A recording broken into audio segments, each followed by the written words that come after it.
नमस्कार साथियों। आज मैं अपने सभी उन रेल मित्रों से एक निवेदन करना चाहूँगा। ओपीएस के लिए मैं एक मंच तैयार कर रहा हूँ।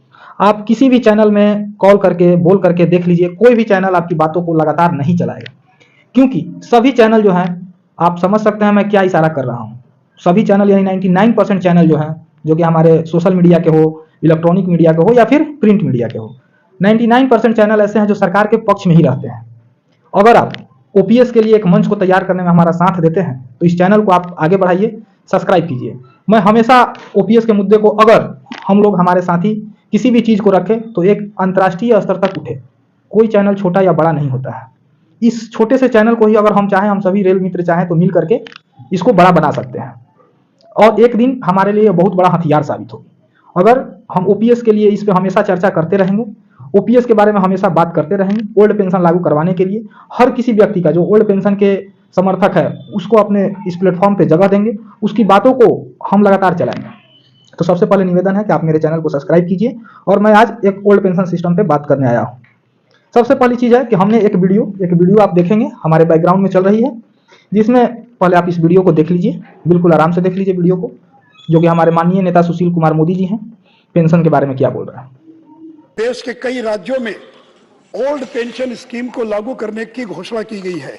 मैं हाथ जोड़कर आग्रह करूंगा, और यही चिदम्बरम साहब बैठे हैं, डॉक्टर मनमोहन सिंह थे जिन लोगों ने ओल्ड पेंशन स्कीम के स्थान पर न्यू पेंशन स्कीम इस देश में जो प्रारंभ हुई थी उसको सारे राज्यों को एक फोरम पर लाने का काम किया था। और अब कई राज्य सरकारें करें कि हम ओल्ड पेंशन स्कीम में जाएंगे। सत्य महोदय, इस समय 5,76,000 करोड़ 5,76,000 करोड़ पर ईयर हमको केवल पेंशन के रूप में स्टेट और सेंटर को और भुगतान करना पड़ रहा है। हिमाचल प्रदेश का जो उसका ओन टैक्स रेवेन्यू है उसका केवल पेंशन में कितना जाता है, 80%, यानी उसका जो अपना राजस्व उसका 80% वो केवल पेंशन पर उसका व्यय हो रहा है।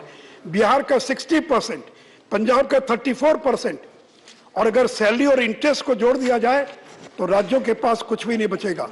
इसलिए मैं राज्यों से आग्रह करूंगा कि आज का बोझ भविष्य की पीढ़ी पर डालना ये बहुत बड़ा अपराध होगा। It is sinful, unprincipled, unethical to create liabilities to government in future. आने वाली पीढ़ी के लिए हम बोझ छोड़कर जाएं, ये कदापि उचित नहीं होगा। आज आपको कोई दिक्कत नहीं होगी, लेकिन 2034 में जो सरकार आएगी सती महोदय, उसकी अर्थव्यवस्था कोलैप्स कर जाएगी और भारत के बहुत सारे ऐसे राज्य होंगे जिनकी हालत श्रीलंका जैसी हो जाएगी। इसलिए मैं सदन के माध्यम से आग्रह करूंगा कि ओल्ड पेंशन स्कीम के भूत को मत जगाइए। ये एक बहुत बड़ा खतरा है और बहुत बड़े संकट में हम पूरे देश को डाल देंगे। जी, तो अभी आपने सुना हमारे माननीय सम्मानीय नेता, बिहार के बीजेपी के बहुत बड़े चेहरा भी हैं, उन्होंने पेंशन के बारे में क्या कहा। पेंशन से देश में कंगाली आ जाएगी। क्या बात है, मैंने बहुत अच्छा विचार लगा इनका ये सुन करके। लेकिन इनके मुख से ये नहीं सुने हम कि हम नेताओं के पेंशन से भी देश के कंगाली आएगी, जबकि एक नेता जो होते हैं ना, 4-4 अलग, खुद इनका 3-3 पेंशन है। इनके बारे में आप जानकारी ले सकते हैं, 3 पेंशन है इनका, 3 पेंशन मिलता है। उसके बारे में तो कभी भी इन्होंने नहीं कहा कि भाई हम 3 पेंशन ले रहे हैं, कंगाली आ जाएगी। केवल पेंशन ही नहीं, अब हम आपको बताते हैं कि देश के नेताओं का अतिरिक्त खर्च क्या क्या है। टेलीफोन बिल आज के डेट में अगर हम कितना भी खर्चा करें ना, तो 1500 से 2000 रुपया में एक मतलब किसी भी व्यक्ति का टेलीफोन का खर्च खत्म हो जाएगा महीना। लेकिन इन लोग का टेलीफोन बिल भी 10,000-15,000 रुपया मिलता है।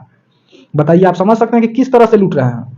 और कर्मचारी, आपको एक डिस्क्रिप्शन में मेरा एक वीडियो है, पिछला वीडियो, जिसमें मैंने एक की मैन को दिखाए थे कि कितना ठंड में काम कर रहा है। सुबह 5 बजे कुहासे का समय है, बहुत सर्दी गिर रही है, लेकिन सुबह 5 बजे उसका ड्यूटी लग जाता है। रेलवे लाइन में अकेले जाना है उसको। अगर किसी सोए हुए व्यक्ति से उठ के कह दिया जाए कि आप सड़क पे घूमने चले जाइए, तो वो व्यक्ति नहीं जाएगा। इतना ज्यादा कुहासा कि फिर भी कीमैन काम कर रहा है। इसलिए काम कर रहा है ताकि जो हमारे देश के यात्री हैं सुरक्षित अपने घर पहुंच सके। उन लोगों का पेंशन बंद कर रहे हैं, उनसे आपको देश की कंगाली हो जाएगी। बहुत ही विचित्र बात इन्होंने कहा।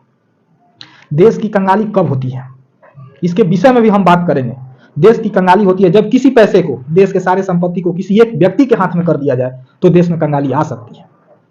एक अर्थशास्त्र, मैं अर्थशास्त्री नहीं हूं, लेकिन फिर भी मैंने एक अर्थशास्त्री से बात किया था।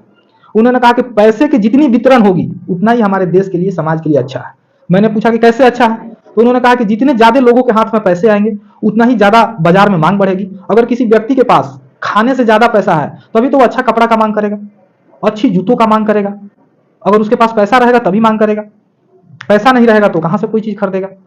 तो जब वो कोई चीज खरीदता है तो बाजार में उस चीज की मांग बढ़ती है। बाजार में जब उस चीज की मांग बढ़ रही है तो कल कारखाने भी स्थापित होंगे उस चीज को बनाने के लिए। तो ये जो लोग बोल रहे हैं कि देश कंगाल, क्यों? देश कंगाल कब होगा? जब यहाँ का पैसा लेके कोई भाग जाएगा, उससे देश कंगाल होता है। यहाँ का सोना चांदी लूट के कोई लेके भाग जाएगा, देश उससे कंगाल होता है। आप अपने परिवार में आप कमा रहे हैं, आप कोई व्यक्ति वृद्ध हो गया, उसको खाना खिलाने से आपका परिवार कंगाल हो जाएगा? तब तो फिर बूढ़े आदमी को लोग बिला देंगे, कहा भाई परिवार कंगाल हो जाएगा। तो इन सारी चीजों को मैं व्याख्या बहुत ढंग से लगातार अब करूंगा, इस चीज को आप लोग ध्यान दीजिए। और आगे मैं बताऊँ, हाँ पेंशन पे मैं बात करता हूँ। तो जो पेंशन क्या है, आप 60 साल तक नौकरी कर रहे हैं, नौकरी करने के बाद आपको बुढ़ापे की मैं तो कहता हूँ पेंशन हर व्यक्ति को मिलना चाहिए। 60 साल उम्र के बाद अगर कोई व्यक्ति किसान भी है ना, तो सरकार को चाहिए कि उसके मुताबिक उसको पेंशन की व्यवस्था करे। और मैं किसान को पेंशन के भी पक्षधर हूँ। किसान हमारे देश के अन्नदाता है। आप इस बात को बहुत गौर करने वाली बात है। आप कहें किसान का पेंशन, हाँ किसान अपने खेतों में काम करता है, 60 साल बाद वो भी तो बूढ़ा हो जाता है ना, तो पेंशन उस किसान को भी मिलना चाहिए। मैं सरकार से इस चीज का मांग करूंगा कि आप एक रजिस्टर्ड पोर्टल बनाइए, उस पोर्टल पे आप सबको रजिस्टर्ड कराइए, कौन व्यक्ति किसान है, कौन मजदूर है, पूरे देश के सारे व्यक्ति रजिस्टर्ड होने चाहिए। और किसान को भी 60 साल की आयु के बाद पेंशन मिलनी चाहिए, एक निश्चित रकम मिलनी। देखिए हर व्यक्ति का अलग अलग लाइफ स्टाइल हो जाता है, जैसा जिसके पास पैसा होता है वैसा लाइफ स्टाइल होता है। और अचानक आप उसको जीरो पर ला दीजिएगा तो आत्महत्या करने के अलावा उसके पास कोई रास्ता नहीं, उसके पास वो तो लाचार हो जाएगा। आज जैसे आप कह रहे हैं कि पेंशन देने से देश कंगाल हो, सही उसका बेटा बोलेगा कि बूढ़े बाप को खिलाने से परिवार कंगाल हो जाएगा, वो भी पिला देगा। तो क्या इससे आपका देश बहुत नाम हो जाएगा, बहुत सारे वृद्धाश्रम खुल जाएंगे? तो क्या इससे देश का आपका बहुत नाम हो जाएगा कि हाँ भारत में बहुत वृद्धाश्रम चल रहा है? ये सारी बहुत गलत बात है। और हम अपने इस मंच पे उन सभी साथियों का स्वागत करते हैं जो पेंशन के लिए लड़ाई लड़ रहे हैं। आज के लिए बस इतना ही। नमस्कार। आप सभी दर्शकों का मेरा प्रणाम है। इस वीडियो को शेयर कीजिए और चैनल को बड़ा बनाने में सहयोग कीजिए। जय हिंद, जय भारत। फिर आपसे मुलाकात होगी बहुत जल्द एक नए वीडियो के साथ।